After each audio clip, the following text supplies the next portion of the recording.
Baik, kita bersua kembali dan sudah semestinya Hana, kita masih lagi berbincang tentang bagaimana punca dan kesan COVID-19 ini, peningkatan kes dan bagaimana untuk kita menangani masalah ini di peringkat akar umbi. Ya, dan bersama kami pagi ini bercakap tentang punca dan masalah COVID-19, Dr. Muhammad Ihsani Mahmud, Pakar Perubatan Kesihatan Awam Bahagian Kawalan Penyakit Kementerian Kesihatan Malaysia. Assalamualaikum, selamat pagi Doktor. Selamat pagi. Assalamualaikum warahmatullahi wabarakatuh kepada Ismail dan Hana.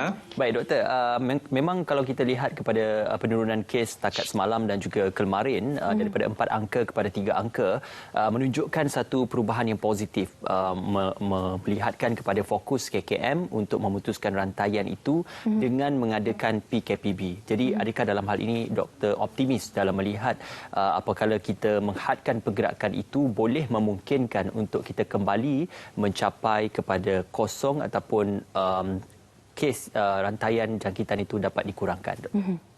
Okey, alright. So kalau kita tengok secara nature ataupun bagaimana kebolehjangkitan itu berlaku, ia adalah disebabkan oleh hubungan yang rapat lah. Sebab kita tahu COVID-19 ini, dia punya virus ni boleh merebak melalui udara, cecair titisan air yang boleh merebak melalui udara. So kalau kita lihat bagaimana nak memutuskan rantaian jangkitan, memang salah satunya adalah dengan menghadkan pergerakan, di mana kita menjarakkan, di samping menjarakkan fizikal dan ditambah pula dengan menghadkan pergerakan, itu sebenarnya secara tidak langsung dapat membantu dalam memutuskan rantaian jangkitan, dan secara tidak langsung kita dapat lihat penurunan kes. So bagaimana kita seperti diumumkan oleh pihak kerajaan sendiri, di mana pelaksanaan PKPB itu adalah salah satu cara secara perspektif yang lebih besar untuk menyekat pergerakan tersebut dan dapat memutuskan rantaian jangkitan. Sebab sebelumnya kita nampak kalau kejadian kluster ataupun penurunan jangkitan COVID-19 ini mungkin tertumpu kepada kelompok-kelompok tertentu, tetapi apabila penurunan jangkitan itu dah merebak secara meluas, dan pelaksanaan PKPB ini adalah mungkin salah satu cara yang terbaiklah untuk membantu dalam menyekat ataupun memutuskan jangkitan secara keseluruhannya. Maksudnya kita buat secara menyeluruh, bukan hanya tertumpu kepada tempat-tempat tertentu. Dan kita dapat juga bagi negeri-negeri yang mungkin tiada ataupun daerah yang tiada penurunan jangkitan yang tinggi, ini secara tidak langsung membantulah dalam menyekat penurunan jangkitan ke kawasan mereka. Dari segi pemantauan SOP pula Doktor, kalau kita lihat banyak SOP yang telah ditetapkan oleh kerajaan, bagaimana kesedaran masyarakat sendiri tentang bahayanya COVID-19 ini?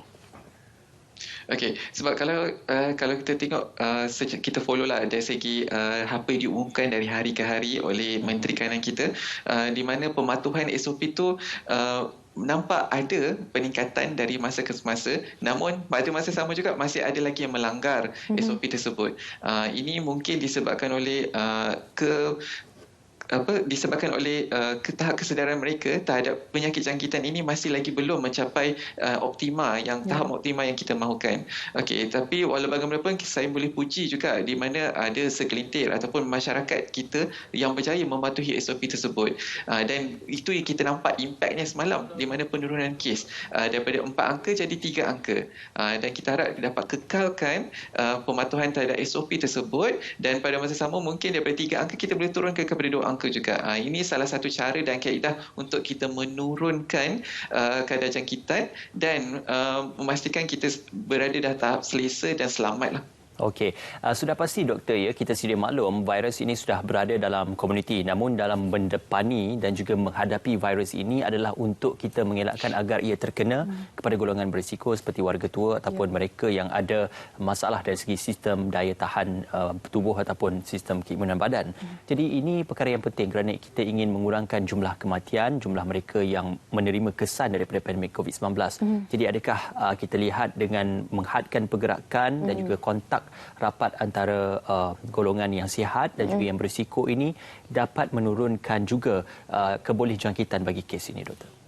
Okey, itu saya setuju sebab kita tahu kumpulan yang berisiko ini, contohnya warga emas, mereka biasanya di samping masalah kesihatan yang dihadapi seperti kencing manis ataupun darah tinggi, itu menyebabkan daya tahan badan mereka rendah. So bila mereka terdedah kepada individu yang memang kita tak tahu dia ada simptom, bergejala ataupun tidak bergejala tapi membawa virus dalam diri mereka, jika terdedah kepada kumpulan berisiko tersebut, maka keboleh jangkitan lebih tinggi berbanding individu yang daya tahan yang baik. Maka bila kita perkenalkan PKPB ini adalah satu cara supaya golongan warga emas ataupun yang berisiko tinggi, dia ada pergerakan mereka adalah lebih terhad dan lebih banyak berada di rumah ataupun tidak bercampur dengan kelompok yang di golongan ramai. Ini salah satu cara sebenarnya bagi menyekat penularan jangkitan di kalangan kumpulan berisiko. Sebab kita tahu kumpulan berisiko sini selain daripada berisiko mendapat jangkitan, tapi mereka ini juga berisiko menghadapi kematian bila menghadapi penyakit COVID-19 ini. Sebab kita tahu tren kematian kebanyakan mereka menghadapi masalah-masalah komorbid seperti kencing manis, darah tinggi dan juga lain-lain. Betul.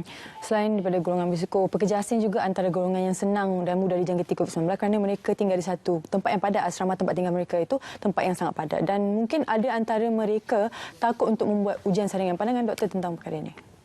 Okey, sebab mungkin satu, bila kita kata pekerja asing ini, mereka datang dari pelbagai latar belakang, di mana datang daripada negara-negara yang mungkin tidak tahu kepentingan penyakit ini. Maka pendidikan dan pada masa sama juga informasi pendidikan kesihatan dan ataupun promosi kesihatan terhadap COVID-19 ini hanya lebih mungkin pada mereka tertumpu kepada masyarakat di Malaysia saja. Dan sebenarnya adalah penggunaan bahasa dan juga dari segi info-info kesihatan kita pamerkan. Mungkin maklumat itu tidak sampai secara terus kepada mereka. Dan pada masa sama juga mungkin mereka ada satu stigma di mana bila kita buat ujian COVID ini mungkin akan menyebabkan satu penyakit yang lebih teruk ataupun penularan yang lebih teruk pada diri mereka, lebih kepada ancaman maksudnya. Dan mungkin cara hidup mereka itu sendiri dari segi persekitaran, dari segi tahap kebersihan, itu memang kita minta pihak majikan memantau. Maka salah satu cara yang terbaik adalah bagi menyampaikan pendidikan kesihatan ataupun promosi kesihatan yang terbaik kepada mereka. Mungkin pendekatan itu adalah lebih tertumpu kepada pekerja asing supaya maklumat yang disampaikan dapat sampai kepada mereka dan mereka faham kepentingan pencegahan penyakit ini. Okey, doktor, dan juga dari segi isu tentang penggunaan vaksin ini, adakah doktor melihat kebersediaan negara terhadap isu vaksin dalam kita menilai untuk kita menghadapi pandemik COVID-19 ini? Okey, kalau bercakap tentang vaksin COVID-19, memang kita ada wujudkan jawatankuasa khas yang menilai dan meneliti keberkesanan vaksin ini.